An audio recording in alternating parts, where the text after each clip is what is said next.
Rescue operation पर हर पल नजर रखे हुए उत्तराखंड के मुख्यमंत्री पुष्कर सिंह धामी को प्रधानमंत्री देते रहे। जैसे सेना में कहा जाता है ना कि कोई भी साथी पीछे नहीं छूटना चाहिए, ठीक उसी तरह संवेदनशीलता और साहस के साथ किसी भी हाल में एक भी मजदूर को खतरे में न रहने देने का दृढ़ निश्चय किया गया।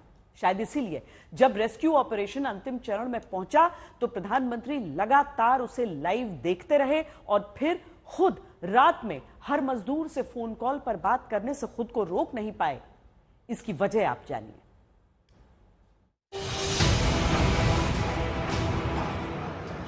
बुधवार रात 8 बजे जैसे ही मजदूर सुरंग से बाहर निकलने लगे, तब इस पूरे रेस्क्यू ऑपरेशन को दावा है कि खुद प्रधानमंत्री नरेंद्र मोदी दिल्ली से लाइव देखते रहे। सिर्फ देखा ही नहीं बल्कि खबर आई कि रोज दिन में 2 बार प्रधानमंत्री मजदूरों की सुरक्षा को लेकर अपडेट उत्तराखंड के मुख्यमंत्री से लेते रहे।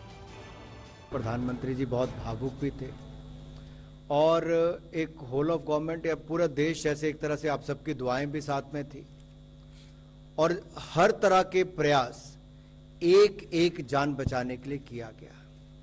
प्रधानमंत्री जी चुनाव प्रचार के दौरान भी दिन में कम से कम 2 बार स्थिति को वहां के मुख्यमंत्री से जानकारी तो लेते थे, अपने पीएमओ के अधिकारी भी वहां पर थे। क्या यही वजह है कि रात 8 बजे मजदूरों के सुरंग से बाहर आने की कुछ ही देर में जब श्रमिकों के स्वस्थ होने की बात सुनिश्चित कर ली गई, तब पीएम ने उनसे फोन पर बातचीत शुरू की। कभी मिलने का मौका मिलेगा तो जरूर याद करूंगा, लेकिन मैं तो आज वैसे मुझे आज इतना आप लोग इतने दिनों के बाद आए, इतना समय आपका लेना नहीं चाहिए था, लेकिन मैं अपने उमंग को रोक नहीं पाया है।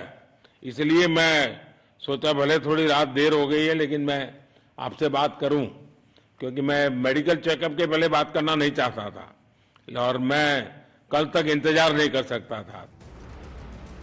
जिस रेस्क्यू ऑपरेशन में हर बीतते कल के साथ चिंताएं बढ़ती गई, वहां कैसे प्रधानमंत्री ने रोज के बचाव कार्य की जानकारी मुख्यमंत्री से जुटाई है, इसका सबूत भी है। प्रधानमंत्री जब सुरंग से निकाले गए मजदूर गब्बर सिंह नेगी से बात करते हैं तो उन्हें खुद बताते हैं कि वो गब्बर सिंह नेगी को जानते हैं। प्रधानमंत्री जानते हैं कि गब्बर सिंह नेगी ने सुरंग के भीतर मजदूरों को मुश्किल हालात में संभालने का नेतृत्व किया है। गब्बर सिंह नमस्ते। सर जय हिंद, राम राम, नमस्कार सर। नमस्कार नमस्कार गब्बर सिंह, जय हिंद। देखो गब्बर सिंह, मैं तुम्हें तो विशेष रूप से बधाई देता हूं, क्योंकि मुझे डेली रिपोर्ट हमारे मुख्यमंत्री जी बताते थे कि आप दोनों ने जो लीडरशिप दी और जो टीम स्पिरिट दिखाया, मुझे तो लगता है शायद कभी किसी यूनिवर्सिटी को एक केस स्टडी तैयार करना पड़ेगा कि गब्बर सिंह नेगी गांव का व्यक्ति, उसमें वो कौन सी लीडरशिप क्वालिटी है कि इससे संकट के समय में भी अपनी पूरी टीम को संभाला। आप याद करिए, किसी आपदा के वक्त जब कुछ ही घंटों में अपनों के लिए चिंता जताते परिजन नाराज होते हैं, प्रदर्शन तक करने लगते हैं, तब उत्तराखंड रेस्क्यू ऑपरेशन के दौरान कोई प्रदर्शन, कोई नाराजगी, कोई गुस्सा किसी परिजन का नहीं दिखा। इसीलिए प्रधानमंत्री ने हर मजदूर के परिजन की हिम्मत को भी सलाम किया कि जब भी ऐसे संकट आता है तो परिवार के लोग बहुत ही गुस्सा करते हैं, परिवार के लोग बहुत ही और चिंता और बढ़ जाती है। तो आपके परिवार के जन भी सचमुच में बधाई के पात्र हैं कि उन्होंने सचमुच में संयम बरता और इस सारी प्रोसेस को सहयोग किया। उन्होंने चिंता होना बहुत स्वाभाविक है। आंसुओं का दौर अब खत्म हुआ, बेटों को गले लगाने का वक्त आ चुका है, लेकिन इस मुकाम तक पहुंचने में कई हिम्मत की जरूरत थी। वो हिम्मत उत्तरकाशी के रेस्क्यू ऑपरेशन में कैसे दी गई, आगे देखिए। हिम्मते मर्दा मददे खुदा। जो इंसान हिम्मत रखते हैं, कोशिश करना नहीं छोड़ते, ऊपर वाला भी उनकी मदद करता है। इस बात को भारत सरकार बार बार साबित करने में लगी है। ऑपरेशन गंगा हो, ऑपरेशन अजय हो, विदेशों में मुसीबत में फंसे भारतीयों को सरकार समय रहते सुरक्षित देश लाकर बार बार दिखाती रही है। यही वजह है कि जब सुरंग में मजदूर फंसे तो शुरुआत में उन्हें घबराहट हुई, लेकिन जब उन्हें यह पता चल गया कि उन्हें बचाने की कोशिशें सरकार की तरफ से शुरू हो चुकी हैं, तो मजदूरों को यकीन हो गया कि वो सुरक्षित है। जीवन में आप लोगों को ऐसे अनुभव से गुजरना पड़ा है इतनी छोटी आयु में, वो भी दूर अकेले। 3 मार्च 2022 प्रधानमंत्री नरेंद्र मोदी ने रूस यूक्रेन युद्ध के बीच बचाकर लाए गए छात्रों से मुलाकात की और देश ने उनकी जुबानी दुनिया में तिरंगे की ताकत की कहानी सुनी। बट सर, मुझे गर्व है कि मैं भारत देश का वासी हूँ। गर्व है मुझे यहाँ के सरकार पे, शराब पे। और सर, सबसे ज्यादा गर्व मुझे महसूस होता है अपने तिरंगे पर। जब हम इवैक्यूएशन से आ रहे तो हमें ऐसी नोटिस मिली थी कि आप अपने बस के आगे और खिड़कियों पे तिरंगे को लगा दीजिए, ताकि जब रशियन आर्मी देखेगी तो आपके केवल तिरंगे से वो आपको टच भी नहीं करेगी।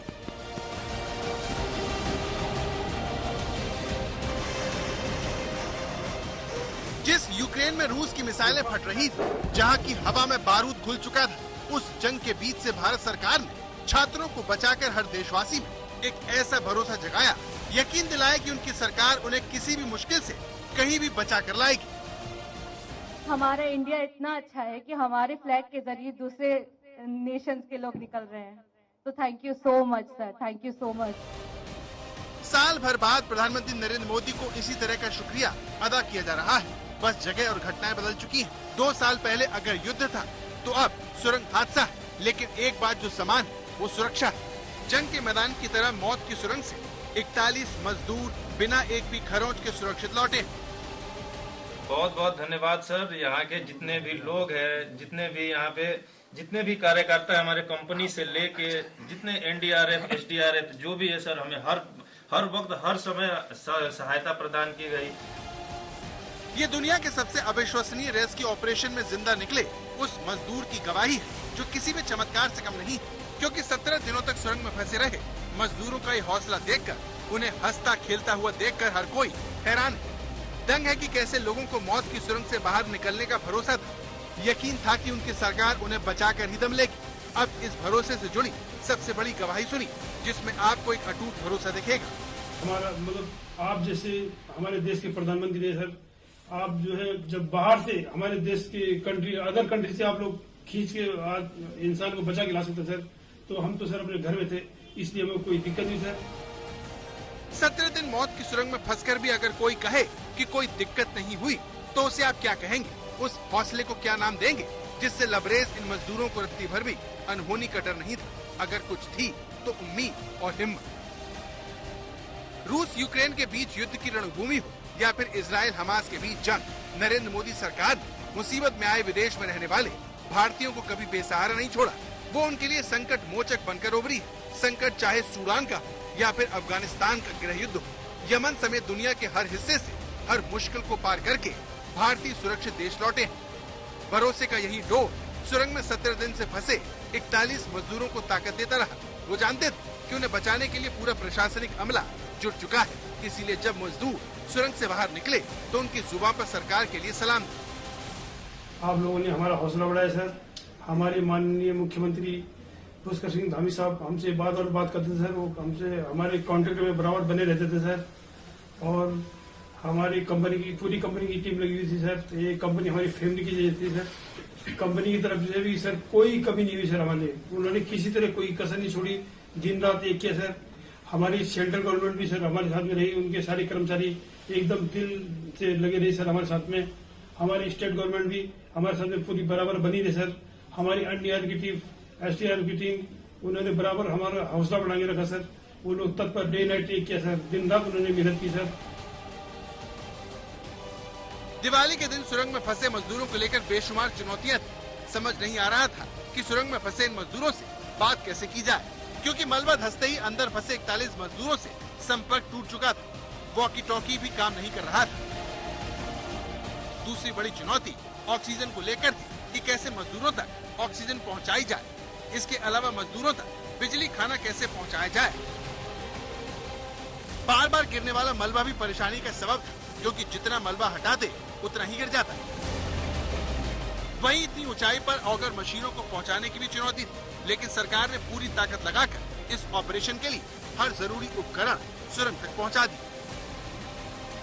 पहले दिन तो लग रहा था कि आसानी से जो है हम उनको निकाल लेंगे, लेकिन जब पोकलैंड और जेसीबी से काम करना शुरू किया तो वो बहुत जितना मलबा था उससे कई गुना मलबा ऊपर से गिरने लगा और दूसरा कि जो लोग रेस्क्यू में लगे हुए थे कहीं उनके लिए भी कोई संकट खैदा न हो जाए, इस प्रकार की स्थिति हो गई। फिर दूसरे ऑप्शन पर विचार किया गया कि पाइप डालकर जो है अंदर किया जाएगा। पाइप भी यहाँ पर मौके पर तो नहीं थे, क्योंकि हरिद्वार में और देहरादून में पाइप थे, पाइपों को भेजा गया। जब प्लान हुआ ऑगर मशीन मंगाने का तो कितने घंटों में ऑगर मशीन आपके पास पहुंच गई? ऑगर मशीन तो हमारे पास तत्काली रात को आ गई, और बल्कि वो मशीन इतनी हैवी थी, उसको एयरफोर्स के प्लेन से लाया गया। बता रहे 25 टन की थी या उससे भी टन से। और चिन्याली सोड़ का जो हमारा हवाई अड्डा है, कुछ देहरादून में कुछ उनको उतारा गया और कुछ को यहाँ उतारा गया। तो वो इतना ज्यादा था कि वो एयरपोर्ट को भी 1 मीटर नीचे तक जो है उसको वो करना पड़ा, खोदना पड़ा। 17 दिनों की मेहनत के बाद अब इस रेस्क्यू ऑपरेशन की सफलता को दुनिया स्वीकार कर रही है। ऑस्ट्रेलिया के पीएम एंथनी अल्बनीज ने इस सफल अभियान के लिए भारत को बधाई देते हुए इस मिशन में प्रोफेसर डिक्स की भूमिका की सराहना की। एंथनी अल्बनीज ने भारत में ऑस्ट्रेलिया के उच्चायुक्त फिलिप ग्रीन के पोस्ट को रिट्वीट करते हुए सोशल मीडिया साइट एक्स पर लिखा, भारतीय प्रशासन की एक अद्भुत उपलब्धि। हमें गर्व है कि ऑस्ट्रेलिया के प्रोफेसर अर्नोल्ड डिक्स ने जमीन पर अपनी भूमिका अदा की। भारत माता की जय, भारत माता की जय, भारत माता की जय। इस रेस्क्यू अभियान में सरकार के कई विभाग शामिल थे, जो मशीन और जरूरी उपकरणों को जल्द से जल्द पहुंचाने के लिए सेना और वायुसेना की मदद ली गई। यही नहीं, अंतर्राष्ट्रीय टनल एक्सपर्ट्स को भी बुलाया गया, जो अब इस अभियान को चमत्कार बता रहे हैं। You heard how we got success. We are calm and we knew exactly what we wanted and we worked as a wonderful team. And when I say a wonderful team, the best engineers here in India, the army, their engineers, the best I've ever worked with, all the agencies, the federal authority, the state, all the people. It was just a joy to be a part of this successful mission, just one part. And I've got to go to the temple because I've promised to say thank you for what's happened, because my friends, if you haven't noticed,